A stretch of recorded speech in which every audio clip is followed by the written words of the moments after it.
So we finished last week strong with a concrete pour. Great way to finish the week. But what that means for us is starting the week is pretty slow.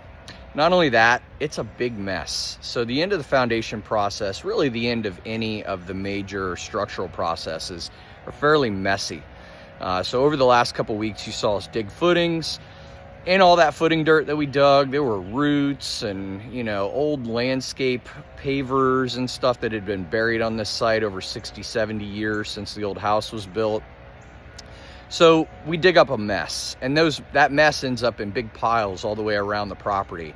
So we've got a mess to deal with. You also saw us a few weeks ago put in our perimeter fence. That left a mess of landscape debris, and it's time to fix that grade. So today we start a big transitional cleaning process. So we're going to grade around the perimeter of the property. We're going to clean up all this dirt. We're going to get all this organic material out of the dirt that we dug up for the footings. We're going to get all this landscape slag and all this overpour and all this mess out of here. And we're going to start cleaning this place up because we have the room, we have the space now. We don't have 25 guys on site working.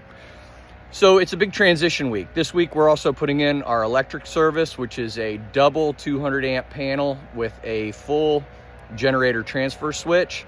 So you guys will get a look at that.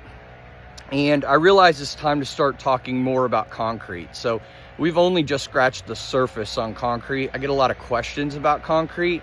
So I'm going to do quite a few videos this week about really the basics of concrete, because we have a lot of concrete left to pour. We've got a grade level slab, our main house slab. We've got a fully elevated slab deck in the air. It's 12 feet in the air to the top of that slab.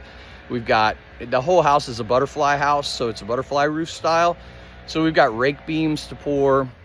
We've got tons of decorative concrete in the landscape, driveways, stuff like that, and a lot of it is decorative. So a lot to go as far as concrete goes. So you guys may as well learn a little bit about slump, about different mixes, about aggregate types, why we use what, and why it isn't a one-size-fits-all program when it comes to concrete. So big transition week this week. Stay tuned. I'm probably going to put out quite a few videos because there's a lot of little things, and I'm trying to keep these under 3 minutes. So as always, if you guys have any questions, just let me know. Thanks.